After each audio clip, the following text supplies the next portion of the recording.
Hello दोस्तों, कैसे हैं आप सभी लोग। आप सभी का स्वागत करता हूं फिर से अपने चैनल नॉलेज बाईजी पर। गाइस, आज हम इस वीडियो में आपके लिए 15 एमसीक्यू क्वेश्चंस लेकर आए हैं जो कि आपके सीपीसी सब्जेक्ट पर होने वाले हैं, यानी कि कोड ऑफ सिविल प्रोसीजर पर। तो गाइज़, आपको इस वीडियो को एंड तक ज़रूर देखना है। जितने भी कैंडिडेट नए जुड़े हैं इस वीडियो के माध्यम से, उन्होंने अभी तक चैनल को सब्सक्राइब नहीं किया है तो वह चैनल को सब्सक्राइब कर लें। स्टार्ट करते हैं। सबसे पहला हमारा क्वेश्चन क्या है कि what is the defined as a court under section number 2 of the CPC. यानी कि जो कोर्ट टर्म है सेक्शन 2 के अंदर, जो डेफिनेशन हमारा क्लोज है इस एक्ट के अंदर, वो क्या बताता है, कोर्ट क्या है। इस सीपीसी के अंदर कोर्ट का मतलब होता है civil court which has jurisdiction over the civil matter. यानी कि जितने भी सिविल मैटर हैं उन सभी सिविल कोर्ट का जो ज्यूरिडिक्शन है उसके बारे में बताता है, और उन सभी सिविल कोर्ट के बारे में बताता है, उसे हम कोर्ट कहेंगे। एक्सप्लेनेशन क्या कहती है, सीपीसी की धारा 2 के तहत अदालत का अर्थ उस न्यायालय से है जो कि सिविल मामलों में क्षेत्राधिकार रखता है। आपको यहाँ पर एक चीज़ ध्यान में रखनी है कि जहाँ पर भी नागरिक मामलों, नागरिक वर्ड आया है, इसका मतलब होता है यहाँ पर, क्योंकि ट्रांसलेट करने में जो है नागरिक वर्ड आ गया है, और आपको यहाँ पर क्या देखना है, नागरिक का मतलब यहाँ पर है सिविल मामले, सिविल वर्ड है। इसको इस तरीके से समझना है, यानी कि जो सिविल मामलों के क्षेत्राधिकार रखते हैं। और यह परिभाषा यह बताती है कि सिविल प्रक्रियाओं में अदालत से क्या तात्पर्य है। यही चीज़ है कि जो सिविल कोर्ट के मामले हैं वो सिविल न्यायालय में जाएंगे, और जो सभी सिविल कोर्ट का जुरिडिक्शन होगा वहीं पर जाएंगे। बात करते हैं अगले क्वेश्चन के बारे में कि what does the decree means under section number 2 of a CPC. Decree क्या है? Decree is an order pass by a civil court that finally dispose of a matter. यानी कि किसी भी सिविल मैटर को फाइनली ख़त्म करना, उसका सिविल कोर्ट एक ऑर्डर पास करती है, उसे हम क्या कहते हैं, डिग्री कहते हैं। एक्सप्लेनेशन क्या कहती है, धारा 2 के तहत डिग्री यानी फैसला उस आदेश को कहा जाता है जो एक सिविल न्यायालय द्वारा किसी भी मामले में अंततः निपटाता है। यानी कि यहाँ पर लास्ट जो ऑर्डर दिया जाएगा उसे हम डिग्री कहेंगे, अंतरिम डिग्री को छोड़कर। बात करते हैं अगले क्वेश्चन के बारे में। Which of the following is not defined under section number 2 of the CPC. यानी कि सिविल प्रोसीजर कोड जो कि हमारा सेक्शन 2 है, वो डेफिनेशन क्लोज के बारे में बात करता है। उसमें डिफरेंट वर्ड्स की डेफिनेशन दी गई है। अब यहाँ पर पूछा गया है कि इनमें से कौन सा ऑप्शन है जहाँ पर सेक्शन 2 में उसकी डेफिनेशन नहीं दी गई है, वो है हमारा प्लांट टर्म। अब बात करते हैं एक्सप्लेनेशन की। कानून निर्णय मुकदमे की परिभाषा धारा 2 में दी गई है, लेकिन शिकायत प्लांट की परिभाषा नहीं है। शिकायत वह दस्तावेज है, प्लांट वह दस्तावेज है जो मुकदमे की शुरू करता है। यानी कि हम एक प्लांट फाइल करते हैं जिसमें कि हम अपना पूरा जो केस है, जो फैक्ट हैं, वो हम बनाकर कोर्ट में फाइल करते हैं, जो मुकदमे की शुरुआत करता है, लेकिन इसे धारा 2 के तहत सीधे परिभाषित नहीं किया गया है। बात करते हैं अगले क्वेश्चन के बारे में। What does judgement means according to section number 2 of CPC. अब जजमेंट का क्या मतलब होता है? जजमेंट का मतलब होता है reason decision of a court and judgement. जज यानी कि जज के द्वारा दिए गए रीजंस, यानी कि क्या फाइंडिंग उन्होंने रखी हैं जिस पर उन्होंने जजमेंट दिया है। धारा 2 उपधारा 9 के तहत निर्णय को उस अदालत या फिर न्यायाधीश के द्वारा दिए गए विचारणीय कारण वाले कथन के रूप में परिभाषित किया गया है। यानी कि उस केस को डिसाइड करते समय क्या कोर्ट की रीजनिंग रही, क्या जज की रीजनिंग रही, उसी को हम जजमेंट कहते हैं, जो आदेश या फैसले की नींव बनता है। यानी कि जो विशेष बात उस केस में कही गई और जिस पर जज ने रिलाय किया। बात करते हैं अगले क्वेश्चन के बारे में। Which of the following term is defined as a party under section number 2 of a CPC. Party का क्या मतलब होता है, यानी कि केस की पार्टी होती है। Any person involve in a suit whether as a plaintiff or a other defendant, यानी कि किसी भी केस में दो पार्टी होंगी। सिविल मुकदमे की बात करें तो प्लेंटिफ डिफेंडेंट, प्लेंटिफ रिस्पोंडेंट, और क्रिमिनल की बात करें तो पेटिशनर और हम कहें रिस्पोंडेंट, पेटिशनर और हम कहें एक्यूज्ड। इस तरीके से चीज़ें चलती हैं। धारा 2 उपधारा 12 के तहत पक्ष को उस व्यक्ति के रूप में परिभाषित किया गया है जो मुकदमे में शामिल है, चाहे वह वादी हो या प्रतिवादी हो या अन्य भागीदार हो। यानी कि उसमें और भी तो पार्टी हो सकती है, अपोजिट साइड से बिल्कुल हो सकती हैं, एक साइड से भी और दूसरी साइड से भी। बात करते हैं अगले क्वेश्चन के बारे में। What is consider a suit under section 2 of CPC. अब शूट क्या है? A legal action taken in a civil court, यानी कि जो सिविल कोर्ट है उसमें लिया गया एक लीगल एक्शन, उसको हम लीगल टर्म क्या कहते हैं? शूट फाइल करना। मुकदमे को धारा 2(1) के तहत ऐसी कानूनी कार्रवाई के रूप में परिभाषित किया गया है जो किसी पक्ष के द्वारा सिविल न्यायालय में अधिकारों के प्रवर्तन या फिर निर्णय प्राप्त करने के लिए किया जाता है। शूट के अंदर हम सारी चीज़ें अपनी लिखते हैं, केस के फैक्ट लिखते हैं और उसे कोर्ट में प्रेजेंट करते हैं। बात करते हैं अगले क्वेश्चन के बारे में। What is define as a plaintiff in section number 2 of CPC. अब प्लेंटिफ किसे कहेंगे? तो वही व्यक्ति होगा जो शूट लेकर आएगा। A person who initiate A shoot. Section 2 sub section 14 के तहत वादी को उस व्यक्ति के रूप में परिभाषित किया गया है जो मुकदमा शुरू करता है। बात करते हैं अगले क्वेश्चन के बारे में। अब डिफेंडेंट किसे कहेंगे? ए पर्सन अगेंस्ट हुम ए शूट इज फाइल्ड, यानी कि जिसके अगेंस्ट में वो सिविल मामला फाइल किया गया है उसे हम डिफेंडेंट कहेंगे। किस सेक्शन में डिफाइन किया गया है? सेक्शन नंबर 2 सब सेक्शन 17 धारा 2 उपधारा 17 के तहत प्रतिवादी को उस व्यक्ति के रूप में परिभाषित किया गया है जिसके खिलाफ मुकदमा दायर किया जाता है। बात करते हैं जजमेंट डेप्टर किसे कहते हैं। जजमेंट डेप्टर जो कि सेक्शन 2 डेफिनेशन क्लोज में डिफाइन किया गया है, तो जजमेंट डेप्टर कौन होगा? The person required to pay a sum of money as per the court decision, यानी कि जजमेंट डेप्टर वही व्यक्ति होता है जिसका कोर्ट ने डिसीजन दिया है कि आपको दूसरी पार्टी को जो है पैसा पे करना है। सेक्शन 2 सबसेक्शन 10 के तहत निर्णय ऋणी को उस व्यक्ति के रूप में परिभाषित किया गया है जिसके खिलाफ पैसे के भुगतान के लिए एक निर्णय पारित किया गया है। बात करते हैं अगले क्वेश्चन के बारे में। ऑर्डर टर्म का क्या मतलब होता है? A formal expression of any decision of a civil court that is not a decree, जो डिग्री नहीं है लेकिन सिविल कोर्ट में दिए गए फॉर्मल एक्सप्रेशन है उसे हम ऑर्डर कहते हैं। यानी कि जब केस चलता है तो हर एक चीज़ पर एक ऑर्डर पास किया जाता है, यानी कि कोई एप्लीकेशन है उस पर ऑर्डर आ गया। अब कोई एप्लीकेशन है उस पर कोर्ट ने डिसीजन दिया तो उसे डिग्री नहीं कहेंगे, उसे हम यहाँ पर कहेंगे कि एक ऑर्डर पास किया है इस स्टेज पर। एक्सप्लेनेशन क्या कहती है? धारा 2 उपधारा 14 के तहत आदेश को सिविल न्यायालय के किसी भी निर्णय की औपचारिक अभिव्यक्ति के रूप में परिभाषित किया गया है जो एक फैसले के रूप में नहीं होता है, यानी कि डिग्री के रूप में नहीं होता है। बात करते हैं अगले क्वेश्चन के बारे में।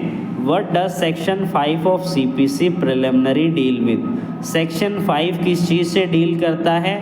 Condition for filing and appeal and application after prescribe time period, यानी कि एक टाइम पीरियड दे दिया गया है, उसके बाद आप कोई एप्लीकेशन फाइल कर रहे हैं, उसके बाद आप कोई अपील फाइल कर रहे हैं, तो वहाँ पर आपको किन किन कंडीशंस को ध्यान में रखना है, वो कंडीशंस आपको बताई गई हैं।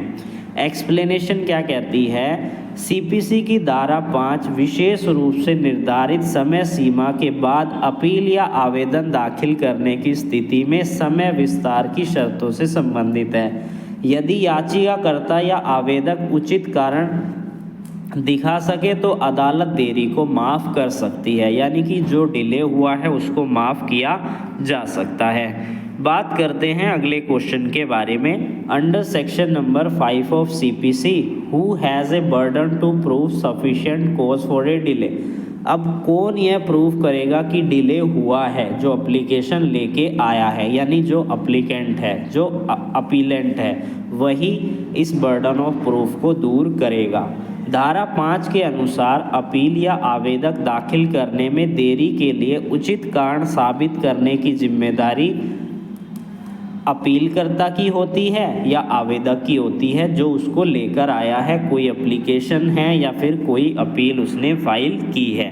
अब देरी से क्यों फाइल की है वो तो वही बताएगा, और तो कोई बता नहीं सकता। बात करते हैं अगले क्वेश्चन के बारे में। What is maximum time period that can be condone under section number 5 of CPC.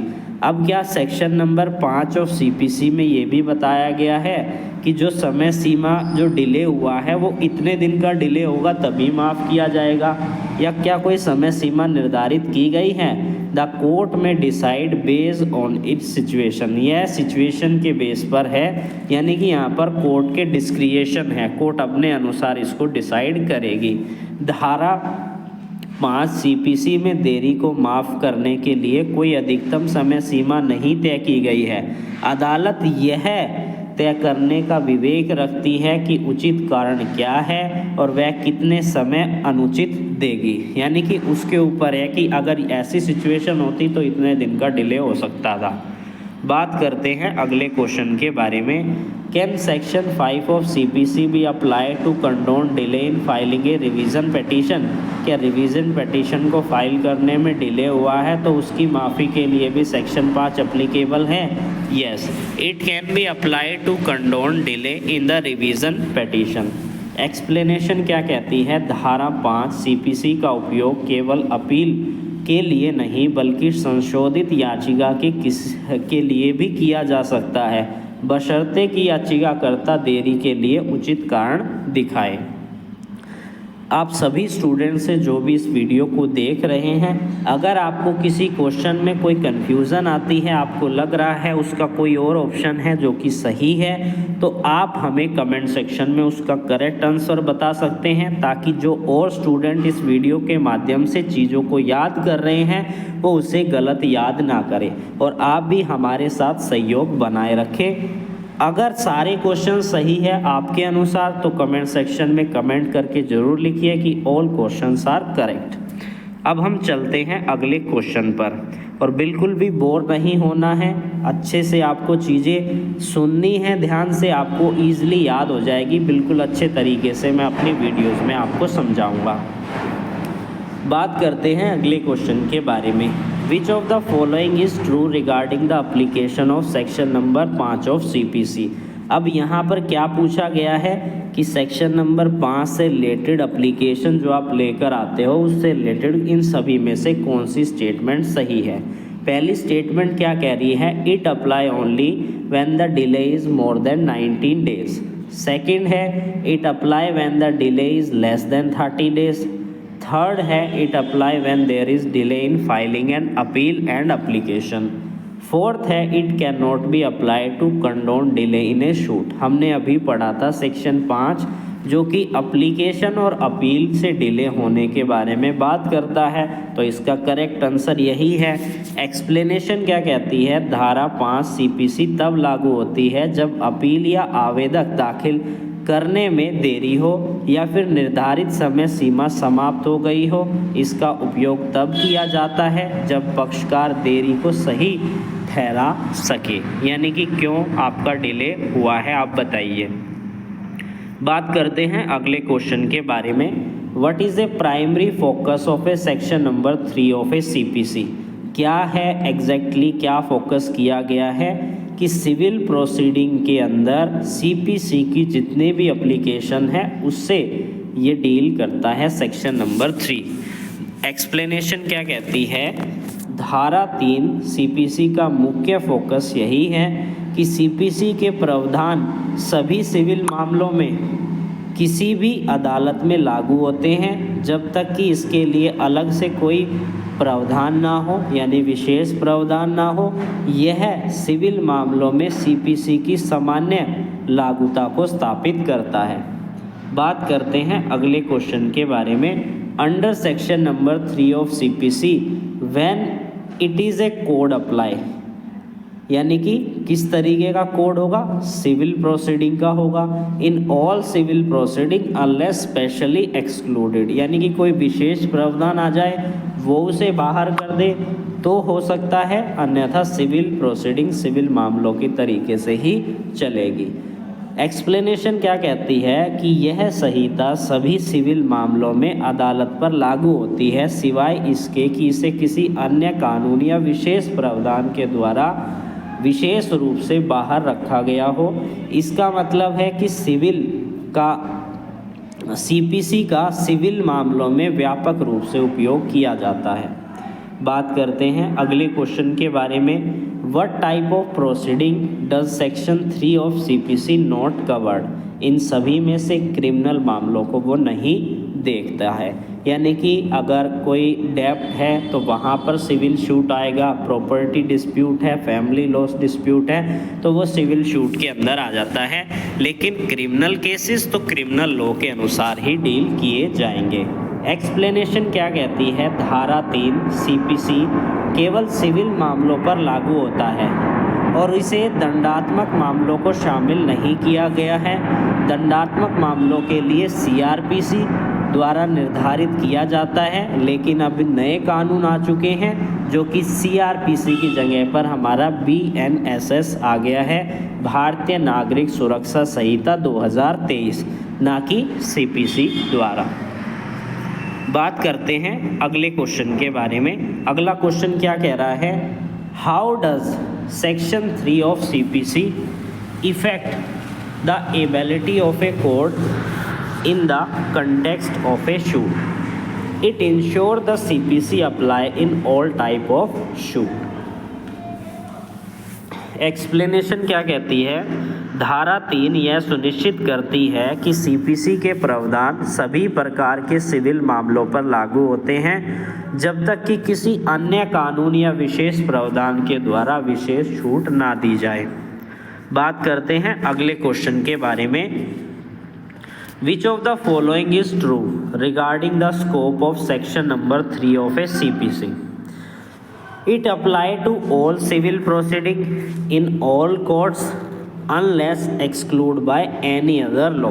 Explanation क्या कहती है, धारा 3 सीपीसी किसी भी अन्य कानून या विशेष प्रावधान के द्वारा विशेष रूप से बाहर रखे जाने के अलावा किसी भी अदालत में सभी सिविल मामलों पर लागू होता है। यह धारा सिविल मामलों में सीपीसी की लागूता की नींव रखता है। बात करते हैं अगले क्वेश्चन के बारे में। What is the main purpose of section number 6 of a CPC, to lay down proceeding for the restitution of a immovable property. Section 6 CPC का मुख्य उद्देश्य अचल संपत्ति के कब्जे को तत्काल पुनः स्थापना करने की प्रक्रिया निर्धारित करता है जब किसी व्यक्ति को अवैध रूप से कब्जे से हटा दिया जाता है बिना किसी भी अलग मुकदमे की आवश्यकता के। तो यहाँ पर सेक्शन 6 के अनुसार क्या प्रोसीजर बताए गए हैं, restitution of a immovable property के बारे में, यानी कि पुनः स्थापना के बारे में अचल संपत्ति के कब्जे को। बात करते हैं अगले क्वेश्चन के बारे में। Who can file a application under section number 6 of CPC for restoration of a possession, तो वही व्यक्ति जिसे डिस्पोजेस किया गया है। Any person who has been dispossess of a immovable property. Explanation क्या कहती है, धारा 6 के तहत कोई भी व्यक्ति जो अपनी अनुमति के बिना या फिर उचित प्रक्रियाओं के बिना अचल संपत्ति से हटा दिया गया हो वह कब्जे की पुनः स्थापना के लिए आवेदन कर सकता है। बात करते हैं अगले क्वेश्चन के बारे में। What is the time limit for the filing an application under section number 6 of the CPC? 13 days from the date of dispossession, यानी कि जब से आपको निकाला गया है उस दिन से 30 दिन के अंदर आपको एप्लीकेशन फाइल कर देनी है। एक्सप्लेनेशन क्या कहती है? धारा 6 CPC यह निर्धारित किया गया है कि कब्जे की पुनः स्थापना के लिए आवेदन कब्जे की तारीख से 30 दिन के भीतर आपको किया जाना चाहिए। बात करते हैं अगले क्वेश्चन के बारे में। What is the nature of proceeding under section number 6 of CPC? A summary proceeding to restore possession without deciding on the right of the ownership, यानी कि तेजी से उसको करना, ये नेचर बताता है समरी प्रोसीडिंग, जिसमें कि तेज कार्रवाई की जाती है। एक्सप्लेनेशन क्या कहती है? धारा 6 के तहत प्रक्रिया संक्षिप्त सारांश होता है, यानी कि समरी प्रोसीडिंग्स होती हैं। अदालत मालिकाना हक पर निर्णय नहीं लेती बल्कि केवल उस पक्ष को कब्जा पुनः स्थापित करने पर ध्यान केंद्रित करती है जिसे गलत तरीके से हटा दिया गया है। बात करते हैं अगले क्वेश्चन के बारे में। What happen if the application under section number 6 of CPC is not file with in A prescribed time limit? अब क्या होगा अगर टाइम पे फाइल नहीं की गई? The court can still here the application if the delay is justified, यानी कि आपने जो डिले किया है उसको आपको कोर्ट को अच्छे से समझा देना है। एक्सप्लेनेशन क्या कहती है? यदि धारा 6 के तहत आवेदक निर्धारित 30 दिन की अवधि के भीतर दायर नहीं किया जाता तो अदालत तब भी आवेदक को सुन सकती है यदि व्यक्ति देरी के लिए उचित कारण दिखा सके, यानी उचित कारण के बारे में बता सके कि क्यों डिले हुआ है। बात करते हैं अगले क्वेश्चन के बारे में। What does section 7 of CPC preliminary deal with? Value of a shoot of a purpose of A jurisdiction. धारा 7 CPC का मुख्य उद्देश्य मुकदमे के मूल्यों को निर्धारित करना है ताकि अदालत की क्षेत्र अधिकारिता का निर्धारण किया जा सके और यह मुकदमे के मौद्रिक मूल्य के आधार पर सही अदालत का चयन करने में मदद करता है। बात करते हैं अगले क्वेश्चन के बारे में। How is the value of a suit determine under section number 7 of CPC? By the amount of relief sought in a suit, यानी कि जो रिलीफ मांगा गया है उसी की वैल्यू की बात करता है, उसके अमाउंट की बात वो करता है। एक्सप्लेनेशन क्या कहती है? मुकदमे में मूल्य का निर्धारण क्षेत्राधिकारता के लिए उस राहत या मुआवजे की राशि के आधार पर किया जाता है जिसे वादी मुकदमे के माध्यम से प्राप्त करना चाहता है। बात करते हैं अगले क्वेश्चन के बारे में। If A shoot involve both monetary claim and non monetary relief, how is the value determine under section number 7 of CPC? कि जो आप क्लेम कर रहे हैं, जो आप रिलीफ ले रहे हैं, वो मॉनेटरी है, पैसे से संबंधित है, या नॉन मॉनेटरी है, पैसे से संबंधित नहीं है। अगर आप उसकी वैल्यू निर्धारित नहीं कर पा रहे हैं तो कैसे आप करेंगे उसकी वैल्यू निर्धारित, यानी कि क्या वो मौद्रिक है या वो अमौद्रिक है। The court combined both and determine the overall value. Explanation क्या कहती है? यदि मुकदमे में मौद्रिक दावे और गैर मौद्रिक राहत दोनों शामिल हो तो धारा 7 के अनुसार अदालत दोनों मूल्य को जोड़कर क्षेत्र अधिकारिता के लिए कुल मूल्य का निर्धारण करती है। बात करते हैं अगले क्वेश्चन के बारे में। Under section number 7 of CPC what happen if the value of the suit is not specify, यानी कि वैल्यू स्पेसिफाई नहीं है तो क्या होगा? The value is presume to be a minimum value of a court jurisdiction. Minimum value जो है उसे प्रिज्यूम कर लेगी कोर्ट। एक्सप्लेनेशन क्या कहती है, यदि मुकदमे का मूल्य निर्दिष्ट नहीं किया गया हो तो इसे उस अदालत के क्षेत्राधिकार की न्यूनतम राशि के रूप में माना जाता है।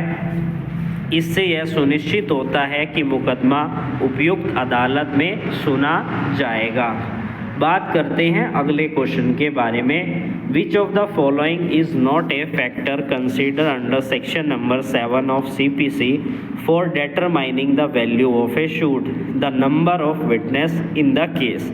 यानी कि यहाँ पर पूछा गया है कौन सा फैक्टर नहीं है, वो है number of witness in A case. इससे कोई रेलिवेंसी नहीं है, लेकिन इन तीनों पॉइंट से है the cost of a property involve in a shoot, the amount of relief claim by the plaintiff and the nature of the relief shoot. Explanation क्या कहती है, धारा 7 CPC के तहत मुआवजे का मूल्य निर्धारित करने के लिए राहत की राशि, शामिल संपत्ति का मूल्य, राहत की प्रकृति जैसे कारकों पर विचार किया जाता है। मामले में गवाहों की संख्या मुकदमे के मूल्य निर्धारण से संबंधित नहीं होती है। बात करते हैं अगले क्वेश्चन के बारे में। What is the main purpose of section number 8 of CPC? To provide for the reference of dispute to arbitration when there is an arbitration agreement. यानी कि जहां पर आर्बिट्रेशन एग्रीमेंट होता है तो ऐसे डिस्प्यूट को आर्बिट्रेटर के द्वारा या आर्बिट्रेशन के माध्यम से रिजॉल्व किया जाए और उनको डिस्प्यूट रेफर किया जाए।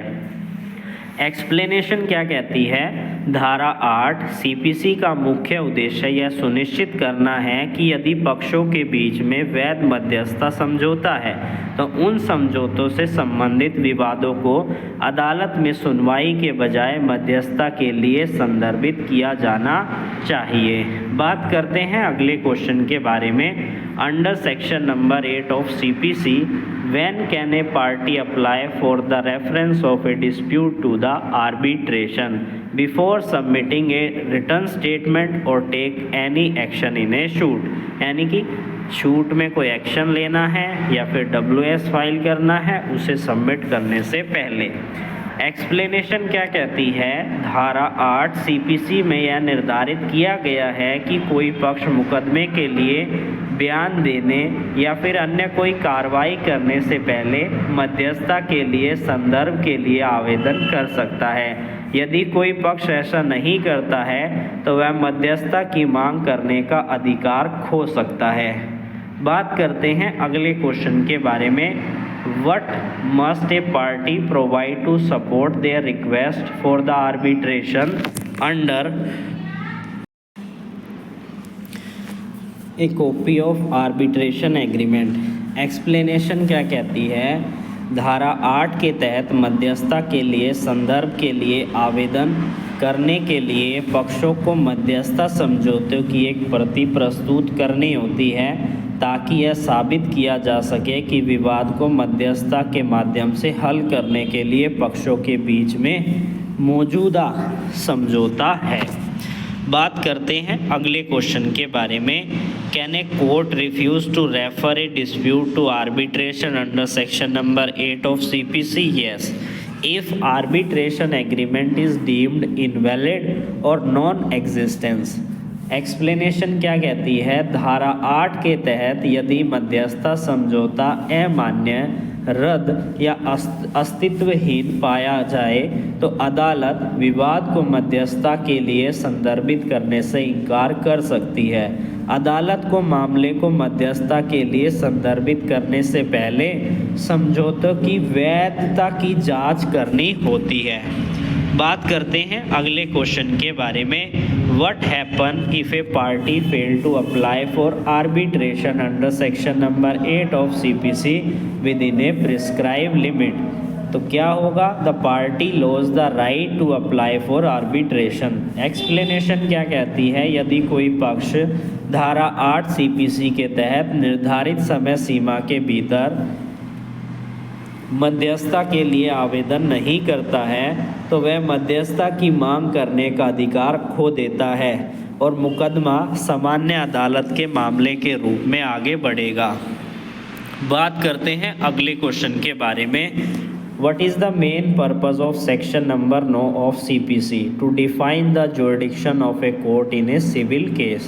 धारा 9 CPC यह कहती है कि अदालत के पास सभी नागरिक मुकदमों को सुनने का अधिकार है जब तक कि किसी भी विशेष कारण द्वारा उसकी क्षेत्र अधिकारिता को स्पष्ट रूप से बाहर नहीं किया गया हो। यह पुष्टि करना है कि सिविल मामले सभी सिविल मामलों पर निर्णय लेने में सक्षम हैं जब तक कि अन्यथा निर्दिष्ट ना हो। बात करते हैं अगले क्वेश्चन के बारे में। What type of suit can a civil court not entertain under section number 9 of a CPC? जो कि किसी भी स्पेशल लॉ के द्वारा या जुरिडिक्शन के द्वारा बार है उसे सेक्शन 9 के अनुसार एंटरटेन नहीं किया जाएगा और उन्हें नहीं सुना जाएगा। एक्सप्लेनेशन क्या कहती है? धारा 9 में स्पष्ट रूप से कहा गया है कि सिविल अदालतों के पास सभी सिविल मामलों का क्षेत्र अधिकार है जब तक कि कोई विशेष कानून उसके क्षेत्र अधिकारिता को बाहर ना करे। इसलिए कोई भी विशेष कानून या क्षेत्र अधिकार द्वारा रोक लगाए गए मुकदमे इस धारा के तहत नहीं सुने जाएंगे। बात करते हैं अगले क्वेश्चन के बारे में। Can a civil court entertain a suit for a special performance of a contract under section number 9 of CPC? Yes, if a suit is not barred by any special law. अगर वो किसी special law से board नहीं है तब तो वो सुन सकते हैं, अगर बार्ड है तो तब नहीं सुन सकते हैं। यानी कि स्पेशल परफॉर्मेंस ऑफ कॉन्ट्रैक्ट का मतलब होता है आपने किसी के साथ कोई कॉन्ट्रैक्ट किया, अब वो उसमें दी गई अपनी ऑब्लिगेशन को पूरा नहीं कर रहा है तो आप शूट लेकर आएंगे कोर्ट के अंदर। एक्सप्लेनेशन क्या कहती है?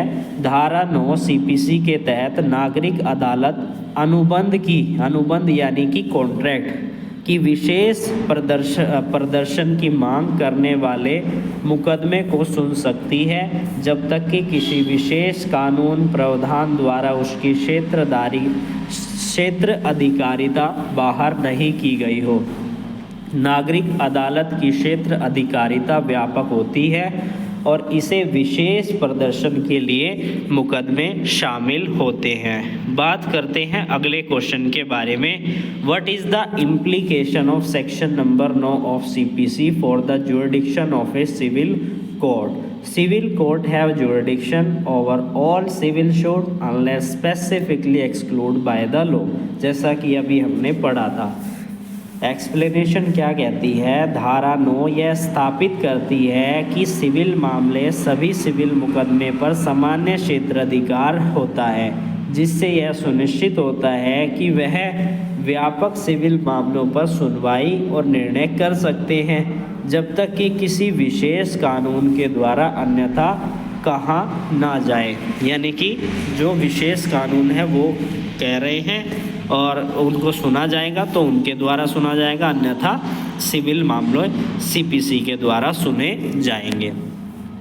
बात करते हैं अगले क्वेश्चन के बारे में। Which of the following is a true about section number 9 of a CPC? पहला पॉइंट है civil court can not hear suit included government matters. बात करते हैं नेक्स्ट पॉइंट के बारे में। Civil court have jurisdiction even if a suit related to the matter under jurisdiction of a specialized tribunal. Third है civil court can only hear cases related to the contract. Fourth point है civil court are prohibited from hearing any kind of civil cases. तो B option इसका सही है क्योंकि civil court के पास civil मुकदमे को सुनने का तो राइट होता ही है, अगर स्पेशल ट्रिब्यूनल है उसके जुरिडिक्शन के केसेस को भी सिविल कोर्ट में सुना जाएगा। एक्सप्लेनेशन क्या कहती है? धारा 9 CPC यह स्पष्ट करती है कि नागरिक अदालत के पास सभी नागरिक मुकदमों पर क्षेत्राधिकार होता है जब तक कि कोई विशेष कानून उसकी क्षेत्र अधिकारिता को सीमित ना करे। यदि कोई मामला विशेष न्यायाधीश के क्षेत्राधिकार में आता है तब भी नागरिक यानी कि सिविल अदालतें उन्हें सुन सकती है जब तक कि कानूनी रूप से अन्यथा ना हो, यानी विशेष मामला होगा उसको छोड़कर। बात करते हैं अगले क्वेश्चन के बारे में। नेक्स्ट क्वेश्चन क्या है, what does section 10 of CPC preliminary deal with. Section 10 किससे डील करता है, the stay of a shoot when another shoot on the same matter is pending, यानी कि कोई शूट पेंडिंग है पहले से ही, सेम सब्जेक्ट मैटर है, तो उसको दोबारा से कोई शूट फाइल किया तो उसे स्टे कर दिया जाएगा। इम्पोर्टेंट सेक्शन है, इस पर क्वेश्चन पूछे जाते हैं। एक्सप्लेनेशन क्या कहती है, धारा 10 सीपीसी का उद्देश्य एक ही मुद्दे पर अलग अलग अदालतों में एक साथ मुकदमे की सुनवाई को रोकता है जब एक ही पक्ष के बीच में पहले से ही एक मुकदमा पेंडिंग है यानी लंबित है। यह सुनिश्चित करता है कि किसी पक्ष को एक ही विषय पर अलग अलग अदालतों में एक साथ मुकदमा चलाने की आवश्यकता ना हो, यानी कि एक ही मैटर है, एक ही तरीके की धारा लगी है, एक ही तरीके की पार्टी है, लेकिन दो कोर्ट उसको सुन रही है, तो ऐसा नहीं होगा। बात करते हैं अगले क्वेश्चन के बारे में। Under section number 10 of CPC when can a court stay a suit, कब स्टे करेगी, when there is another pending case involving the same party and same subject matter. Explanation क्या कह रही है, धारा 10 सीपीसी तब लागू होती है जब एक ही विषय पर एक ही पक्षों के बीच एक मुकदमा पहले से ही लंबित हो। अदालत इस मुकदमे को रोक सकती है ताकि विरोधाभासी निर्णय के खतरे से बचा जा सके और न्यायिक प्रक्रियाओं को प्रभावित बनाया जा सके। बात करते हैं अगले क्वेश्चन के बारे में। Can section 10 of CPC be apply if a suit is in a different court. Yes, section 10 apply even if a shoot are in a different court as long as they involve the same party and subject matters। बात करते हैं अगले question के बारे में। What happen if a shoot is stay under section number 10?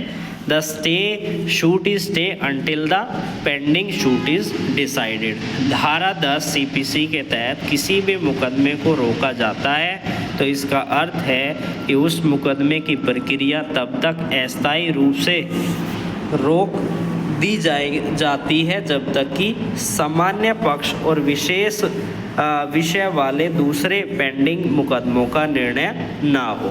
बात करते हैं अगले क्वेश्चन के बारे में। Which of the following is true regarding section number 10 of a CPC. पहला पॉइंट है it only apply to the suit involving property dispute. Second option है it apply to a suit involving the same party and same subject matter in issue. Third option है it apply only a criminal cases. Fourth है it is use to determine the matter of a case. तो B option इसका correct है। Explanation पढ़ लेते हैं। Explanation क्या कह रही है, धारा 10 तब लागू होती है जब एक ही पक्ष के बीच में कई मुकदमे होते हैं और इन मुकदमों का विषय सामान्य होता है। यह विशेष रूप से संपत्ति विवाद से संबंधित नहीं है, ना कि इसका उपयोग किसी भी ऐसे मामले को जो कि तथ्य का निर्धारण करने के लिए होता है। बात करते हैं अगले क्वेश्चन के बारे में। What does section 11 of CPC deal with. Section 11 किससे डील करती है, रेस जुडिकाटा के कंसेप्ट से। इम्पोर्टेंट है यह सेक्शन भी। एक्सप्लेनेशन क्या कहती है, धारा 11 सीपीसी में रेस जुडिकाटा के सिद्धांत का निर्णय है, जिसका अर्थ है कि एक बार अदालत ने किसी भी मामले का निर्णय कर लिया तो उसी मामले को फिर से उसी या फिर किसी अन्य अदालत में दोबारा नहीं उठाया जा सकता। यह एक ही मुद्दे पर बार बार मुकदमे को रोकने में मदद करता है। बात करते हैं अगले क्वेश्चन के बारे में। Which of the following is a condition for the application of section number 11 of CPC. The matter must involve a criminal offences. Second point है the same party must be involve in a both suit. Third है the suit must be relate to the same subject matter and cause of action. Fourth है the court must have jurisdiction over entire country. तो C option इसका correct है। Explanation क्या कहती है, धारा 11 CPC तब लागू होता है जब एक ही पक्ष को दो मुकदमों में शामिल होते हैं और दोनों मुकदमों का विषय और कारण एक सा ही होता है। यदि किसी भी सक्षम न्यायालय ने पहले ही उस मामले का निर्णय किया है तो उसे फिर से नहीं उठाया जा सकता। बात करते हैं अगले क्वेश्चन के बारे में। In which type of case does the principle of res judicata under section 11 of CPC not apply, यानी नॉट अप्लाई नहीं होगा किस पर। पहला पॉइंट है case involve the same party and same subject matter. Second option है case where the decree is a passed ex parte. Third है the case where the judgment is on appeal. Fourth है the case involve personal dispute not related to the property. तो D option इसका बिल्कुल correct है। बात करते हैं अगले क्वेश्चन के बारे में। Can a case be relitigated, यानी कि दोबारा से उस पर मुकदमेबाजी चलाना, if the judgment in the previous case was appealed और overturned. Yes, if the previous judgment is set aside by a competent court, यानी कि जो ऑर्डर पास किया गया किसी केस ने किसी कोर्ट ने किसी केस में ऑर्डर पास कर दिया लेकिन दूसरी कोर्ट ने उस ऑर्डर को सेट असाइड कर दिया। अब यहाँ पर जुरिडिक्शन का सिद्धांत जो है रेस जुडिकाटा का सिद्धांत अप्लाई नहीं होगा, यही कहा गया है। एक्सप्लेनेशन क्या कहती है, यदि किसी भी अपील में निर्णय पलट दिया जाता है और उसे सक्षम प्राधिकरण द्वारा रद्द कर दिया जाता है कि ये जजमेंट दिया है ये गलत है, तो रेस जुडिकाटा का सिद्धांत लागू नहीं होता। इसका अर्थ है कि उस मामले में नए मुकदमे में फिर से उसे उठाया जा सकता है। बात करते हैं अगले और लास्ट क्वेश्चन के बारे में। What is the object of applying the principle of res judicata as per section number 11 to maintain consistency and finality in a judicial decision. Explanation क्या कहती है, धारा 11 सीपीसी का मुख्य उद्देश्य यह सुनिश्चित करना है कि एक बार किसी भी मामले का निर्णय सक्षम यानी कॉम्पिटिएंट अदालत के द्वारा किया गया हो तो उसे फिर से नहीं खोला जा सकता, यानी उसे फिर से नहीं कोर्ट के समक्ष लाया जा सकता, जिससे निर्णय की अंतिमता बनी रहती है और एक ही मुद्दे पर बार बार मुकदमे से बचा जा सकता है। यह न्यायिक प्रणाली में समानता और दक्षता को बढ़ावा देता है। तो गाइस, आज हमने इस वीडियो में 15 क्वेश्चंस कवर किए। आई होप आपको ये वीडियो अच्छी और इन्फॉर्मेटिव लगी होगी। फिर मिलेंगे एक नई वीडियो के साथ।